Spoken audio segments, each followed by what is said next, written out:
Florida Everglades, a vast and isolated expanse where the swamp stretches endlessly under a canopy of dense trees. Though undeniably beautiful, this place demands careful exploration.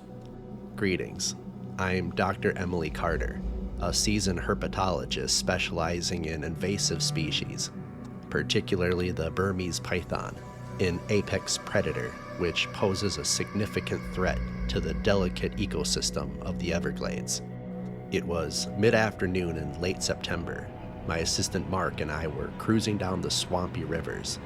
Equipped with GPS trackers, sample collection kits, and a camera, we navigated the boat through the dense mangroves. The engine's hum, the only sound breaking the eerie silence of the swamp. Water splashed up against the sides, leaving muddy streaks as the boat cut through the still waters of the slough. Mark steered towards a small, dry path of land in the distance, a cypress dome that seemed to float on the murky water. Once ashore, we stepped carefully onto the spongy ground, tying the boat to a gnarled root protruding from the mud. The dense foliage closed in around us as we ventured deeper into the dome, the air thick with the scent of damp earth and decaying leaves.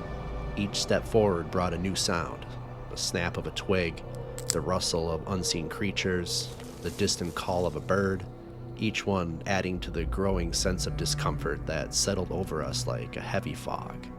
After establishing a cozy little camp, we started setting up our camera traps and investigating. Mark joked about how the pythons were avoiding us.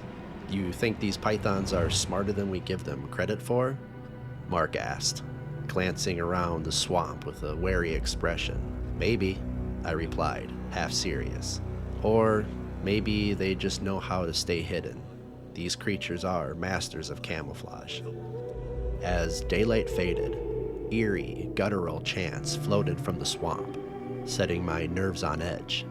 Unable to discern their origin, I pushed the unsettling noise from my mind and continued my tasks. As the sun slipped below the horizon, casting long shadows across the swamp, Mark and I ate quietly by the campfire. Our conversation waned as drowsiness crept in, and we soon retreated to our tents. Deep in the night, I was startled awake by the sound of rustling leaves and distant chanting echoing through the still air.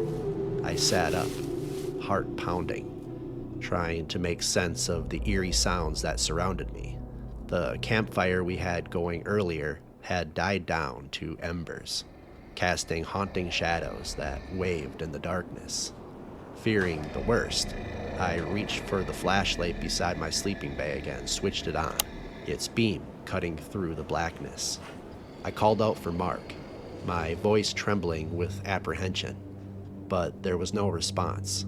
I listened intently, my senses on high alert, eventually exiting the tent, trying to locate the source of the strange noises. Stepping outside, the swamp seemed to come alive with sound, the chirping of insects, the croaking of frogs, and the haunting calls of barred owls. But beneath it all was the unsettling sound of chanting, low and deep-toned. Mark was nowhere nearby, his tent open and vacant. With flashlight in hand, I ventured into the darkness, my boots sinking into the soft, damp ground. Following the sound and weaving through the dense foliage, my heart raced with each step. The chanting grew louder, more distinct, leading me deeper into the swamp. Finally, I reached a clearing, where the source of the noise became clear. There, illuminated by the moonlight filtering through the canopy above, I saw a group of shadowy figures, clad in tattered robes, dancing and chanting around a large, smoldering fire. I caught a glimpse of Mark's backpack, torn and shredded, lying abandoned on the ground, but there was no sign of him. Panic rising in my chest, I backed away slowly, careful not to attract the attention of the chanting figures. As I turned to flee back to camp, I tripped over a branch, the sound echoing through the clearing like a gunshot. The chanting stopped abruptly, and the figures turned towards me, their faces obscured by the shadows of the night. As I struggled to my feet, I caught glimpses of their faces in the quivering firelight. Their features were distorted, their skin pallid and stretched tight over their bones.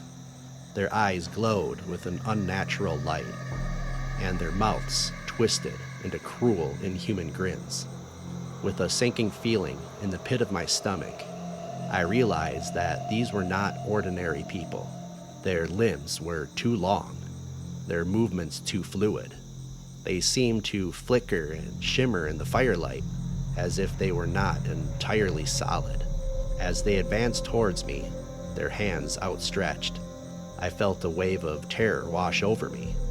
Scrambling backwards, my mind reeled with fear. My breath came in ragged huffing as I fled into the darkness. I could feel their presence behind, their unnatural forms moving swiftly and silently through the underbrush. Nearing the edge of the swamp, I pushed myself harder, ignoring the unearthly creatures echoing behind as I focused on the faint outline of the boat ahead. Finally, I reached the safety of the boat and scrambled aboard. I wasted no time in starting the engine and setting off into the swamp, putting as much distance between me and the creatures as possible. As I guided the boat through the dark waters, the sounds of my pursuers faded in the distance. My heart continued to race in my chest, and adrenaline coursed through my veins. Eventually, a sense of relief enveloped me, knowing I had narrowly escaped the nightmare. I returned to civilization, shaken but alive, with an unbelievable story. The disappearance of my assistant Mark haunts me, but the terror of that night prevents me from returning to the Everglades. Despite my attempts to uncover the truth from afar, the mystery remains unsolved. I am left to wonder if some secrets are better left undisturbed.